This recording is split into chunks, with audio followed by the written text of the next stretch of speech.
मुझे मगध का उत्तराधिकारी नियुक्त कर दीजिए। हमें और सतर्क रहना होगा, सैनिकों की संख्या बढ़ानी होगी, क्योंकि यदि इस बार निकेटर ने पुनः आक्रमण किया तो वो इससे कहीं अधिक घातक होगा। परंतु इतने कम समय में हम तैयारी कैसे करेंगे? अशोक ने बिना सम्राट की अनुमति लिए दास प्रथा को समाप्त करने हेतु राजकोष से धन का व्यय जो करवाया, उस दुर्भाग्यपूर्ण घटना के कारण हमें सैनिकों की संख्या घटानी पड़ी। यदि अशोक ने युवराज होने का अहंकार न दिखाया होता तो आज हमारी यह दशा न हुई होती, और फिर हमारे सर्वश्रेष्ठ सैनिक तो कलिंग में हैं, युवराज अशोक के साथ। अशोक ने कितना बड़ा संकट उत्पन्न किया है हम लोगों के लिए।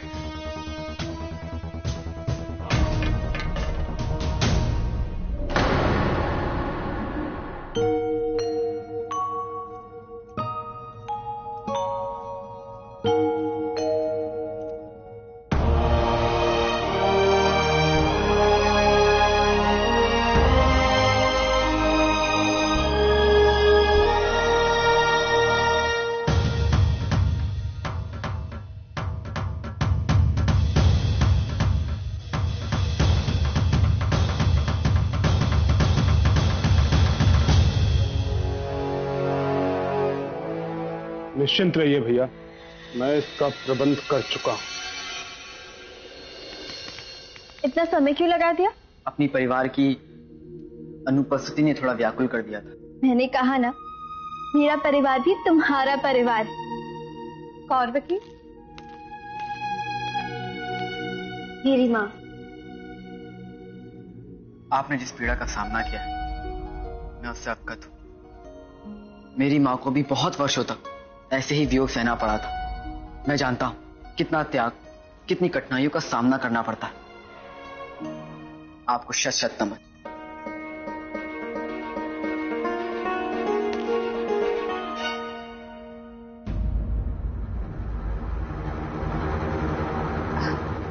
तुम्हारा कल्याण हो। हम सदैव तुम्हारे ऋणी रहेंगे।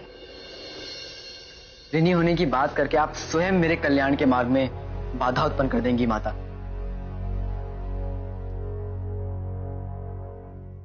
चलो कौरवकी, बहुत से अतिथि और परिवार के सदस्य तुमसे मिलना चाहते हैं। हाँ माँ, मैं सभी से मिलूंगी, पर इतनी शीघ्रता क्यों?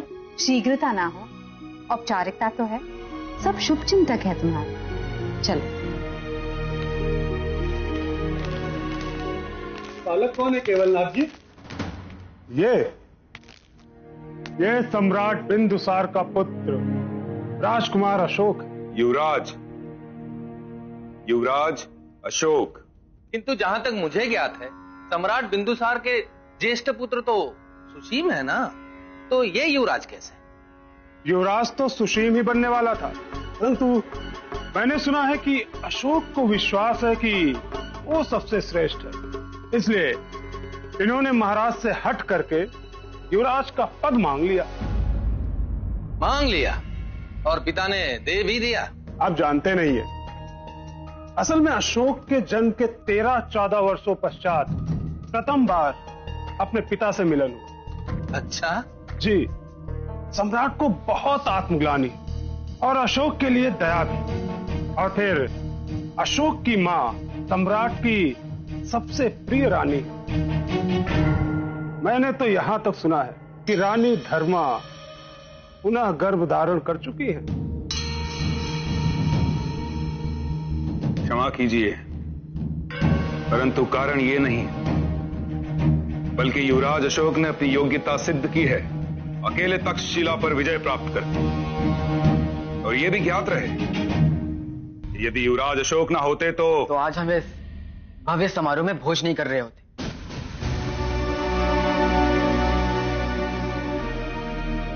आइए स्थान ग्रहण करें। युवराज अशोक और उनके साथियों को उनका उचित स्थान दिखाओ।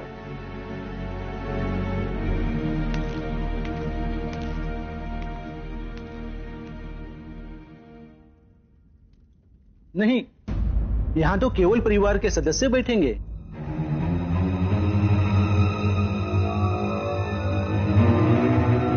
क्षमा करिए, नहीं नहीं, ये जगह तो महाराज के कनिष्ठ मित्र वो परिजनों के लिए आरक्षित है। अब इसे क्रोध आएगा और हमें मिलेगा कारण इसे पाटलिपुत्र भेजने का। नहीं नहीं, ये मंत्रिमंडल के लिए होगा और हमारा स्थान तो यहाँ पत्तल पर होगा ना।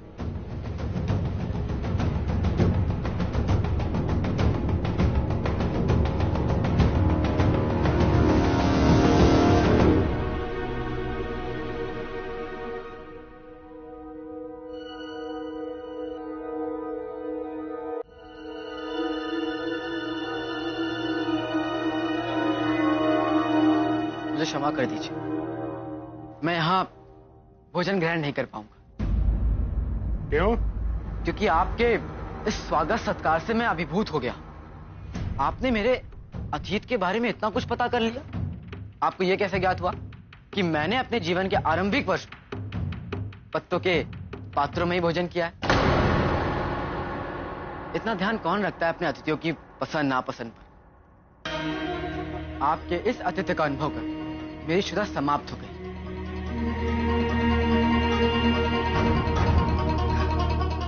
स्मरण रखिएगा, मैं ये कभी भूलूंगा नहीं।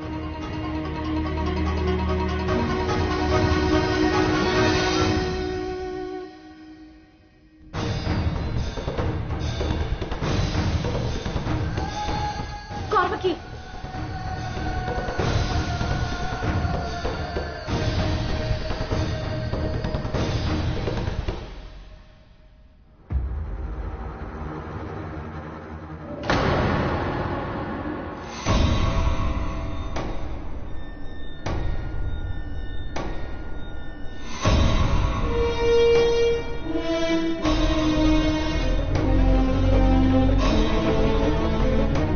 आपने ठीक कहा, इसमें जो द्रव्य मिश्रित है वो केवल यूनानियों के पास ही होता है। स्वाद में तो मीठा होता है, परंतु उसके सेवन से गहरी निद्रा आती है।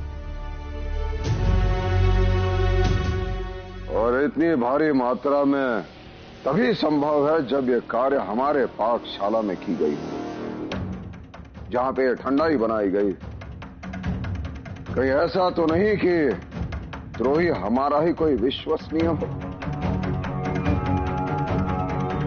आपका संदेह सर्वथा उचित है सम्राट, क्योंकि पीछे का द्वार तोड़ा नहीं गया, उसे किसी ने यूनानियों के लिए खोला है।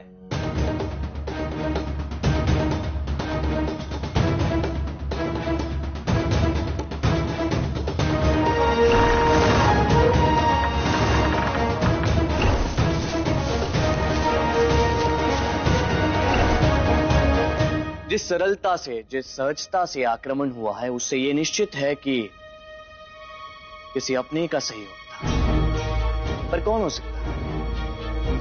कौन हो सकता है जो यूनानियों के इतने समीप हो? कौन हो सकता है जो यूनानियों से सहानुभूति रखता?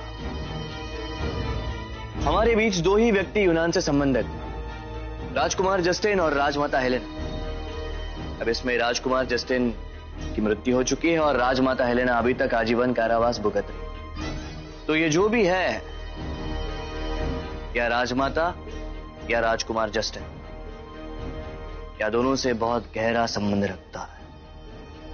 कौन हो सकता है?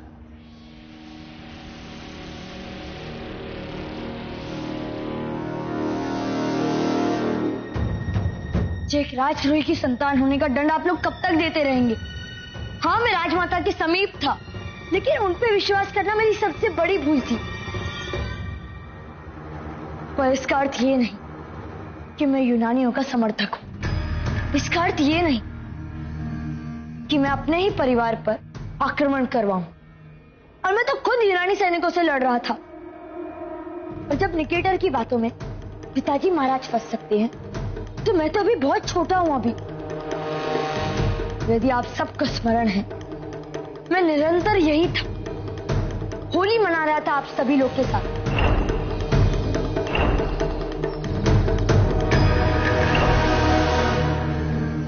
और यदि यहां कोई अनुपस्थित था, तो वो केवल भ्राता सुशील।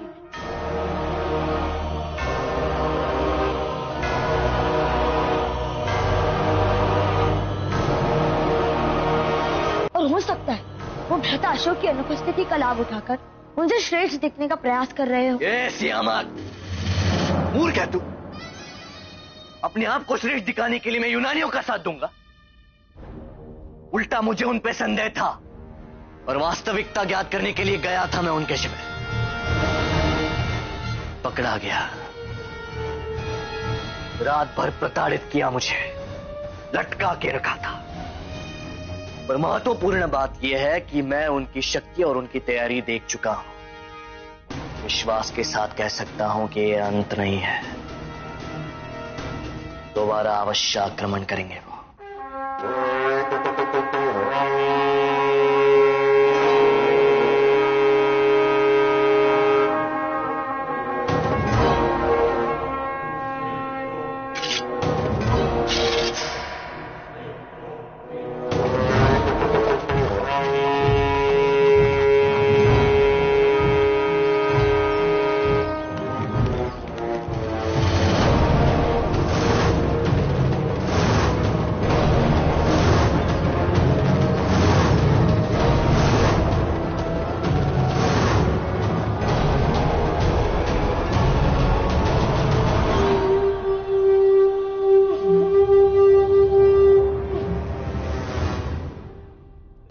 भगवान, एक तो इन यूनानी सैनिकों का सामना करने के लिए हमारी सेना पर्याप्त नहीं थी और अब इनके साथ खुरासानी सैनिक भी आ गए।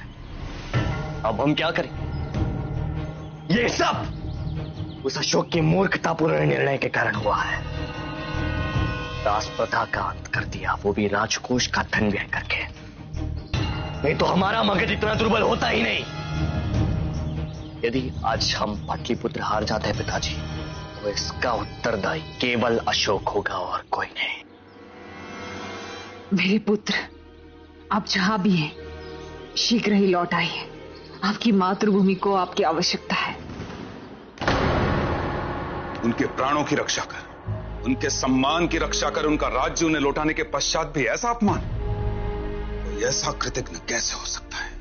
मेरी इच्छा है इस अपमान का प्रतिशोध अभी ले लूं। नहीं, यह अनुचित होगा। अनुचित? और जो उन्होंने किया है, क्या वो उचित है युवराज? समझने का प्रयास कीजिए। हम यहाँ पिताजी का प्रतिनिधित्व कर रहे हैं, मगध का प्रतिनिधित्व कर रहे हैं। हमें ऐसा कुछ भी नहीं करना है जिससे पिताजी को दुख पहुंचे। अशोक, तुम्हारी बात तो ठीक है, किंतु मुझे लगता है कि इस अपमान पर अपनी अप्रसन्नता व्यक्त करना अनुचित है, क्योंकि तुम सम्राट बिंदुसार और मगध का प्रतिनिधित्व कर रहे हो और तुम्हारा अपमान सम्राट बिंदुसार और मगध का अपमान करने समान है। हमें इसका उत्तर देना चाहिए। यदि उत्तर शब्दों से दिया जाए तो उनका अनुपयुक्त अर्थ निकाला जा सकता है। उनके शब्दों के तात्पर्य, उनके संदर्भ को भी परिवर्तित कर अनुचित ढंग से औरों के सामने प्रस्तुत किया जा सकता है। इसलिए हमारा उत्तर हमारा मौन ही होगा। महाराज जगन्नाथ यदि हमारा सत्कार नहीं करना चाहते तो ना सही, हम भी यहां नहीं रहेंगे। वैसे भी मेरा मन बहुत व्याकुल हो रहा है। शीघ्र से शीघ्र पाटलिपुत्र लौटना चाहता हूं। क्यों मुझे ऐसा लग रहा है कि वहां सब कुछ ठीक नहीं। मीर खोरासन का सेल्यूकस निकेटर के साथ मिल जाना हमारे लिए अच्छा समाचार नहीं है सम्राट। वो हमारा सेनापति रह चुका है। राजभवन और हमारी सेना की दुर्बलताओं को भली भांति समझता है वो। निकेटर और मीर जिन भी भूमिगत सुरंगों के विषय में जानते हैं, वो सब बंद है और उन दोनों को नई सुरंगों के विषय में कुछ भी ज्ञात नहीं। सभी प्रवेश द्वार सशक्त करो, सुरक्षित करो, शीघ्र जाओ।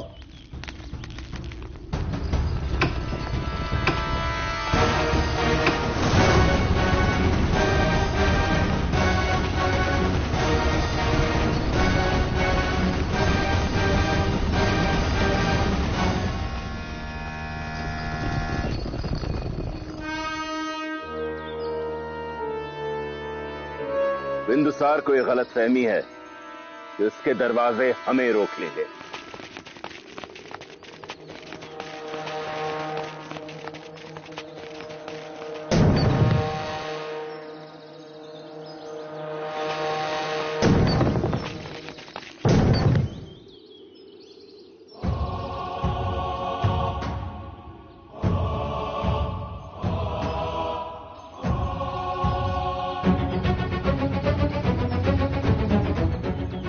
विजयी भव।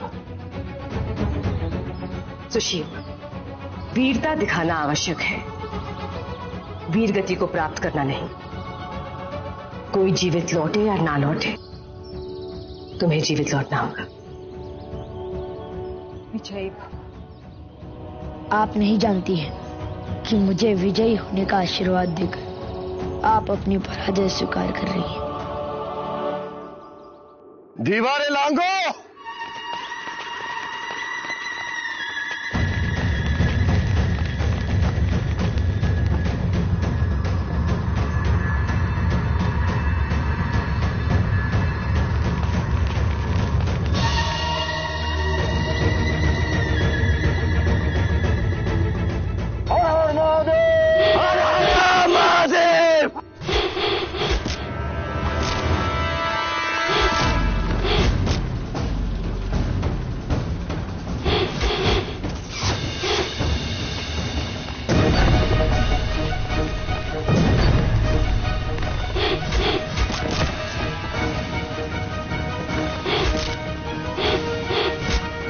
श्यामक, हमें इन्हें ऊपर आने से रोकना है।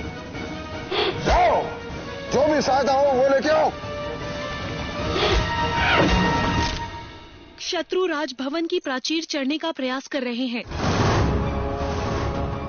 क्या? हमें कुछ करना होगा।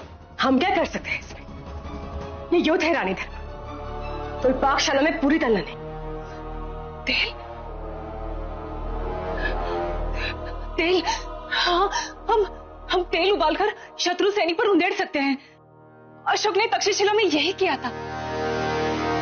हम आपकी बात से सहमत हैं। हमें ये तुरंत करना चाहिए। हाँ, और मिर्च, सूखी मिर्च, पीसी हुई, उसकी भी आवश्यकता होगी।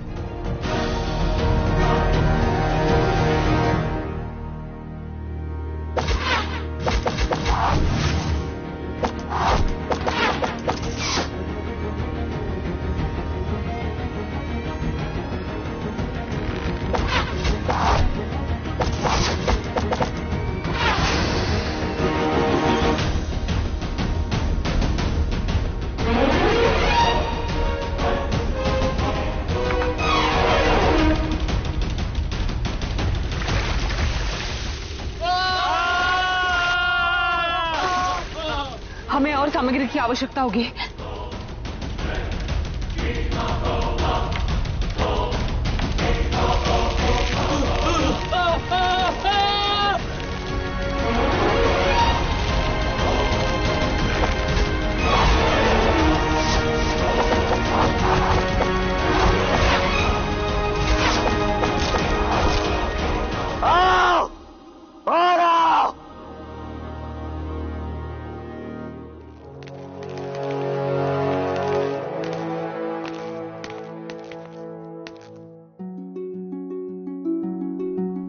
मैं कौरवकी से भेंट करके आता। जो किया महाराज जगन्नाथ ने किया, इसमें कौरवकी का कोई दोष नहीं है। वो मेरी मित्र थी और रहेगी, इसलिए मैं जाने से पहले उससे विदा लेना चाहता हूं।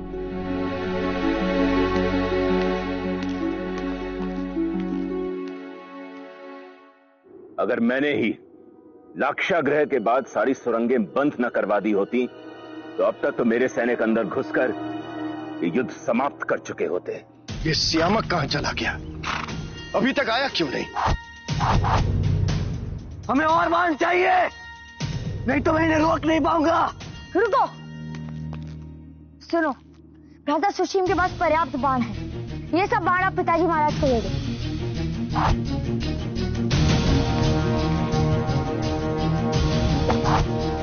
आज यूनानी सेना को पाटलिपुत्र पर विजय ध्वज फहराने से कोई नहीं रोक सकता।